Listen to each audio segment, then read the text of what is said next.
Hello guys, நம்மளோட YouTube சேனல்ல அஃபிஷியலா detox தமிழ்ல வந்து ஏகே டெக் தமிழ் அப்படின்னு சேனல்ல நேம் மாத்திருக்கோம்.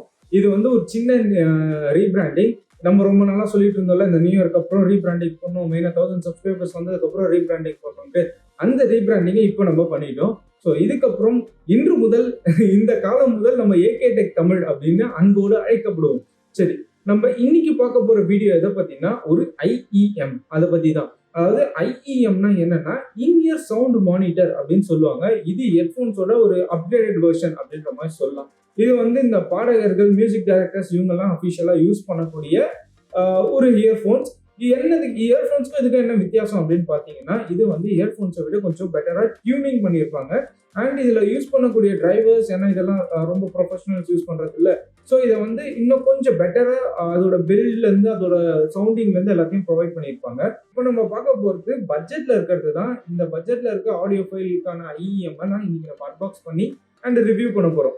ஃபர்ஸ்ட் அன்பாக்சிங்கை பார்த்துட்டு வந்துருங்க, அதுக்கப்புறம் நம்ம ரிவ்யூக்குள்ள போகலாம். இப்போ நீங்கள் பார்த்துட்டு இருக்க இந்த பாக்ஸ் வந்து நம்ம IEM-ஐ அன்பாக்ஸ் பண்ணுறது.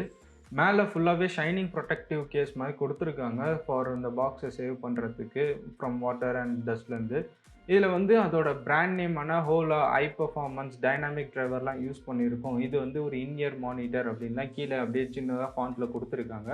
பிளாஸ்டிக்கை பிரித்ததுக்கப்புறம் இந்த பாக்ஸை பார்க்க இன்னும் நல்லா இருக்குது. ஃபுல்லாகவே கார்ட்போர்ட் பாக்ஸில் தான் கொடுத்துருக்காங்க. மேலே அந்த லெட்டர்ஸ்லாம் ஷைனிங்காக தெரியுது. இதுக்கு மேலே இப்போது நம்ம அன்பாக்ஸ் பண்ணும் போது ஓப்பன் ஆகுது. உள்ள பாக்ஸில் எதுவும் இல்லை. பாக்ஸுக்கு பின்னாடி சில கிராஃப் அண்ட் அதோட இன்ஃபர்மேஷன்ஸ்லாம், டெக்னிக்கல் இன்ஃபர்மேஷன்ஸ் கொடுத்துருக்காங்க. இதில் வந்து வேறு என்ன இருக்குது, என்ன மாதிரியான பேக்கேஜிங் இருக்குதுன்னு பார்த்தா சைனீஸ் ட்ரெடிஷ்னல் பேக்கேஜ் மாதிரி கொடுத்துருக்காங்க. கிட்டத்தட்ட ஒரு பொட்டலம் கட்டி வைக்கிற மாதிரி வச்சுருக்காங்கன்னு வச்சுக்கோங்களேன். எந்த சைடு ஓப்பன் பண்ணுன்ற ஆரோ மார்க் கொடுத்துட்டு நம்ம இந்த சீலை பிரிக்கணும். லைக் இது கிட்டத்தட்ட ஒரு சைனீஸ் ஸ்க்ரோல் ஓப்பன் பண்ணுற மாதிரி தான் எனக்கு ஃபீல் ஆகுது. இதுக்குள்ளே ட்ரூத்தியர் அண்ட் கோ அப்படின்ட்டு அவங்களோட பிராண்டிங் கொடுத்துருக்காங்க. உன்னடா உள்ள சுருக்கு பை இருக்கே அப்படின்னு நானும் ஆச்சரியமாக தான் பார்த்தேன். அண்ட் இதில் ரொம்பவே ஆச்சரியப்பட்டது இந்த இயர் டிப்ஸ் தான். எக்கச்சக்க இயர் டிப்ஸ் கொடுத்துருக்காங்களா பாருங்களேன், செம்மையாக இருக்குது. லைக் ஒவ்வொன்றும் செம்ம சாஃப்டாக இருக்குது அண்ட் ஒவ்வொரு டைப்பில் இருக்குது. ஸோ நிறைய பேருக்கு இது இயரில் கரெக்டாக செட் ஆகும், ஏன்னா இத்தனை டைப் இருக்குல்ல. அண்டு சில புக்லெட்ஸ் கொடுத்துருக்காங்க, பார்த்துட்ருக்கீங்க. புக்லெட்ஸில் என்ன இருக்க போது, நம்ம அதை எப்படி யூஸ் பண்ணோம், அந்த மாதிரியான ரெகுலர் இன்ஃபர்மேஷன்ஸ் தான் இருக்குது. அண்ட் இது வைஃபு அப்படின்னு சொல்கிறாங்க. இது கார்டு ஒன்று கொடுத்துருக்காங்க. அனிமே கேரக்டரோட வெயிட்டெலாம் எதுக்கடா கொடுக்குறீங்க அப்படின்ட்டு நான் திருப்பி வச்சுட்டு நம்மளோட ஓனர் மேனுவலில் திருப்பி பார்த்தேன். அண்ட் இதுலேயுமே ட்ரூத்தியர் அப்படின்ட்டு அந்த கம்பெனி பேர் சொல்லியிருக்காங்க. எனக்கு என்னவோ இதுதாங்க ரொம்ப பிடிச்சிருக்கு. இப்போது அடுத்து நம்ம இயர்ஃபோன்ஸுக்கு வரலான்னு பார்த்தா இயர்ஃபோன்ஸை காணும். அப்புறம் தான் இந்த சுருக்கு பையை ஓப்பன் பண்ணால் அதுக்குள்ளே இயர்ஃபோன்ஸ் இருக்குமா, சரி சுருக்கு பையை ஓப்பன் பண்ணி இயர்ஃபோன்ஸ் எடுத்தேன். அண்ட் உள்ளே தான் இயர்ஃபோன்ஸை சுருட்டி வச்சுருக்காங்க. நல்லாவே போட்டு ஒரு ரோப் போட்டு கட்டி வச்சுருக்காங்கன்னே சொல்லலாம். இது இப்போ இருக்கும் போது டிசைன்ஸ் ரொம்பவே நான் அட்ராக்ட் பண்ணிச்சுங்க. ஃபுல் பிளாக்கு, அதுவும் மேட் பிளாக்கு. உங்களுக்கு டிசைனை க்ளோஸ்அப்பில் காட்டுறேன், உங்களுக்கு தெரியும். ஸோ இதில் வந்து இந்த ஃபேஸ் பிளேட் மட்டும் மெட்டலில் செஞ்சுருக்காங்கன்னு நான் பார்த்தேன். ஸோ இதுலேயுமே லெஃப்ட் அண்ட் ரைட் சேனல்லாம் மென்ஷன் பண்ணியிருக்காங்க. பட் இயர் டிப்ஸ் கொடுக்கல, ஏன்னா அதுக்கு தான் அத்தனை இயர் டிப்ஸ் உள்ளே கொடுத்துருக்காங்கல்ல. ஸோ இன்னும் ஜூம் பண்ணி காட்டுறேன். இதில் பார்த்தீங்கன்னா டயகனல் ஷேப்பில் உங்களுக்கு ஹோல்ஸ் கொடுத்துருக்காங்க. இந்த ஹோல்ஸ் வழியாக தான் நம்மளுக்கு வந்து சவுண்ட் வந்து கிளியராக கேட்கும். இதையுமே ரொம்ப டீட்டெயிலாக பண்ணியிருக்கிறது ரொம்பவே இம்ப்ரெசிவாக இருக்குது. நான் இது வரைக்கும் இவ்வளோ குவாலிட்டியாக, இவ்வளோ நுட்பமாக, டீட்டெயிலாக ஒரு ப்ராடக்டாக பார்த்ததில்ல. ஸோ அந்தளவுக்கு இதை டீட்டெயிலாக கொடுத்துருக்கிறதுக்கு காரணம் இது ஒரு IEM ப்ரொஃபஷனல்ஸ் யூஸ் பண்ணுறதுனால அப்படின்ட்டு தான் தெரிஞ்சுக்கோங்க. அண்ட் இந்த ரெசின் மெட்டீரியலில் தான் இந்த கேஸிங்கை செஞ்சுருக்காங்க. இதெல்லாமே 3D பிரிண்டடாக, எனக்கு பார்த்தா சத்தியமாக தெரில, அவ்வளோ ஸ்மூத் ஃபினிஷாக இருக்குது. அண்ட் இது வந்து கோல்டன் ஜாக், நம்மளோட ஹெட்ஃபோன் ஜாக் இருக்குல்ல, இது வந்து ஆங்கிள்டு ஜாக்கில் தான் கொடுத்துருக்காங்க. இதில் மைக் இல்லை, அதனால தான் இது TRS கனெக்ஷனில் இருக்குது. ட்ரூத்தியர் அப்படின்ற ஒரு சைஃபை பிராண்டு கிட்ட இருந்து வந்திருக்க ஒரு IEM. இதோட பட்ஜெட் வந்து அரௌண்ட் ஒரு $20 அந்த மாதிரி சொல்கிறாங்க. அண்ட் நான் இதை வாங்கினதுக்கான முக்கியமான ரீசன், எஸ், நம்ம இந்தியன்ஸ்க்கு பிடிச்ச மாதிரி இது கொஞ்சம் பேஸ்ல டியூனிங் பண்ணியிருந்தாங்க. நீங்கள் அஃபிஷியலாக என் கருத்தில் இப்போ பார்த்துட்டு இருக்கிறதும் அந்த IEM தான். என்ன IEM காணும் தொலைஞ்சா, என்ன பாச்சு, என்ன தொலைஞ்சு. இது ஆக்சுவலா டிட்டாச்சபிள் IEM. IEMஸ்னாலே பொதுவாக டிட்டாச்சபிள்ல தான் வரும். இந்த IEM-உம் நம்மளுக்கு டிட்டாச்சபிள்ல தான் கொடுத்துருக்காங்க. ஸோ இதை நம்ம ஈஸியாகவே ஃபிக்ஸ் பண்ணிக்கலாம், இந்த கேபிள்ல டைரக்டா மாட்டிக்கலாம். இதோட டெக்னிக்கல் ஸ்பெசிஃபிகேஷனை பார்த்தோம்னா, இந்த டிரைவர் வந்து 11mm dynamic driver. Dynamic driver என்ன நல்ல விஷயம் தரோம்னு உங்களுக்கே தெரியும். அஃப்கோர்ஸ் பேஸோட என்ஹான்ஸ்மெண்ட் இதில் நல்லா இருக்கும் அப்படின்றதுனால தான் நானே இதை முதல்ல வாங்கினேன். ரெண்டாவது இதோட டயஃப்ரம். இது வந்து ஆக்சுவலாக கொஞ்சம் அட்வான்ஸ்ட் டயஃப்ரம். இதுல வந்து PU சஸ்பென்ஷன் பிளஸ் LCP டோம் காம்போசிட் இருக்கக்கூடிய டயஃப்ராம் யூஸ் பண்ணியிருக்காங்க.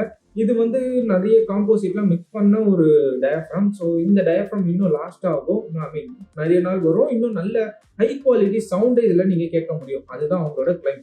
அண்ட் இதோட இம்பிடன்ஸ் லெவல்ல பாத்தீங்கன்னா 28 ohms வரைக்கும் இருக்கு. லைக் பிளஸ் ஆர் மைனஸ் 15% மாதிரி கொடுத்துருக்காங்க. சென்சிட்டிவிட்டி கிட்டத்தட்ட 120 டெசிபிள்ஸ் வரைக்கும் கொடுத்துருக்காங்க. இந்த 120 டெசிபிள்ஸ் வரைக்கும் போறது கிட்டத்தட்ட ஒரு ஆட்டோ பாம் காது அண்டை அடிக்கிற மாதிரி தான்.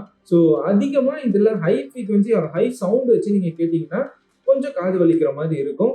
அண்ட் ஆடியோ ஃபைலா இருக்கீங்க, நிறைய இந்த மாதிரி தான் நீங்க IEMs யூஸ் பண்றீங்கன்னா அப்போ உங்களுக்கு அந்த டிஃபரன்ஸ் பெருசா தெரியாது. இதோட ஃப்ரீக்வன்சி ரெஸ்பான்ஸ் பாத்தீங்கன்னா இது 8 to 48 கிலோஹெர்ட்ஸ் வரைக்கும் ஃப்ரீக்வன்சி ரெஸ்பான்ஸ் கொடுத்துருக்காங்க. இது ரொம்பவே வைடான ஃப்ரீக்வன்சி ரெஸ்பான்ஸ். அதனால நம்மளால கேட்க முடியாத சில சின்ன சின்ன சத்தங்களும் இதுல நல்லாவே கேட்குது. செப்பரேஷன் ரொம்பவே அற்புதமா இருக்கு. அண்ட் இதோட எஃபெக்டிவ் ஃப்ரீக்வன்சி ரேஞ்ச் அப்படின்றவங்க கரெக்டா 20 ஹெர்ட்ஸ்ல இருந்து 20 கிலோ ஹெர்ட்ஸ் வரைக்கும் கொடுத்துருக்காங்க. இதுதான் ஹியூமன்ஸால இயர் பண்ணக்கூடிய ஒரு ஃப்ரீக்வன்சி ரெஸ்பான்ஸ் ரேஞ்ச். அண்ட் இதோட கேபிள் மெட்டீரியல் ரொம்பவே ஹை குவாலிட்டி. அண்ட் ஆக்சுவலா இது அவங்க எப்படி சொல்றாங்கன்னா high quality multi core oxygen free copper cables அப்படின்ற மாதிரி சொல்றாங்க. ஆமா, இது ஆக்சுவலா காப்பர்ல வரக்கூடிய கேபிள் தான். பட் இருந்தாலும் இதோட குவாலிட்டி ரொம்பவே நல்லா இருக்கு. அண்ட் முக்கியமா இதுல 12 மாசத்துக்கான வாரண்டியும் கொடுத்துருக்காங்க. கம்பெனி வாரண்டி இருக்கு. ஸோ நீங்க எனி டேமேஜ் ஆர் எனக்கு கேட்காத போச்சு அப்படின்ற மாதிரி ப்ராப்ளம் இருந்தா நீங்க டைரக்டா ரீப்ளேஸ் பண்ணிக்கலாம். கமிங் டு த பாயிண்ட், இதோட சவுண்ட் குவாலிட்டி எப்படி இருக்கு அதுதான் எல்லாருக்குமே தெரிஞ்சுக்கணும்னு தேவை. ஏன்னா இதோட சவுண்ட் குவாலிட்டி இது வரைக்கும் நான் கேட்ட இயர்போன்ஸ்ல இருந்து ரொம்பவே டிஃப்ரெண்டா இருந்துச்சு. எதனாலனா இதுல இருக்கக்கூடிய அந்த டயஃப்ராம் அண்ட் அவங்க கொடுத்துருக்கக்கூடிய அந்த டைனாமிக் டிரைவர், முக்கியமா இதோட டியூனிங்கான கிராஃபை நீங்க இங்க பாப்பீங்கன்னு நினைக்கிறேன். ஸோ டியூனிங்கான கிராஃப் எதுக்காக காட்டுறேன்னா IEMs பொதுவாகவே இந்த கிராஃபிங்கை வச்சுதான், அந்த கிராஃப்ஸை வச்சுதான் அவங்க வந்து ரொம்பவே அதை எப்படி டியூன் பண்றோம், என்ன சவுண்ட் அதுல நல்லா ப்ரொடியூஸ் பண்ணோம் அப்படின்ற இன்ஃபர்மேஷன்லாம் கொடுப்பாங்க. ஸோ இந்த IEM ஆக்சுவலா பேஸ் செக்ஷன்ல கொஞ்சம் ஹையரா இருக்கு. அண்ட் மிட்ஸ் அண்ட் ஹைஸ் பாத்தீங்கன்னா கொஞ்சம் மீடியம் ரேஞ்சில் மெயின்டைன் பண்ணியிருக்காங்க. எனக்கு இதுல ரொம்பவே பிடிச்சது என்னன்னா இதோட அந்த சவுண்ட் ஸ்டேஜ் தான். ரொம்பவே வைடரான சவுண்ட் ஸ்டேஜ், ரொம்பவே கேட்கறதுக்கு பிளசன்ட்ஃபுல்லா இருந்துச்சு. சிலர் இதை வந்து ரொம்ப டார்க் சவுண்ட் ஸ்டேஜா இருக்குன்னு சொன்னாங்க. ஏன்னா ரொம்ப செப்பரேஷன் இல்லை அப்படின்ற மாதிரிலாம் சொன்னாங்க.